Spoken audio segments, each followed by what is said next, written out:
Today, we're making nachos the ultimate snack that says, yes, I'm hungry, but no, I don't want to use a fork. Don't worry about memorizing full ingredient list is in the description below. Here's what you'll need.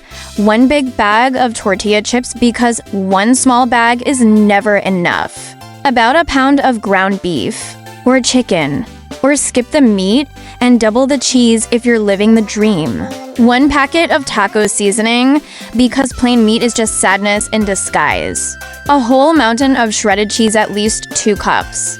More if you want that dramatic cheese pull moment. 1 can of black beans, drained, unless you like bean juice surprise. A cup of salsa, because tomatoes want to party too. Step 1.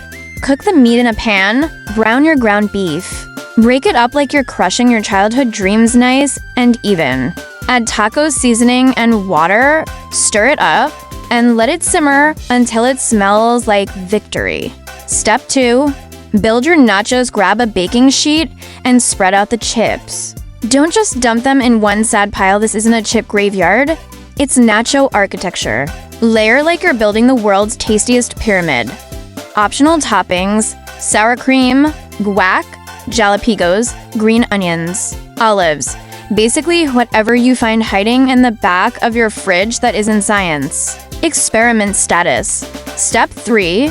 Add toppings, sprinkle on beans, then add your meat, then bury the whole thing in cheese. Be generous. Nachos without enough cheese are just chips with commitment issues. Step 4.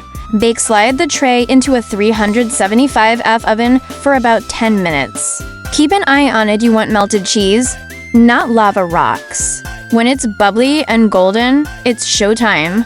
Step 5. Finish it off, take it out, and pile on salsa, sour cream, guac, jalapeños, whatever makes your taste buds dance. The higher the stack, the messier the shirt, and that's how nachos are meant to be eaten.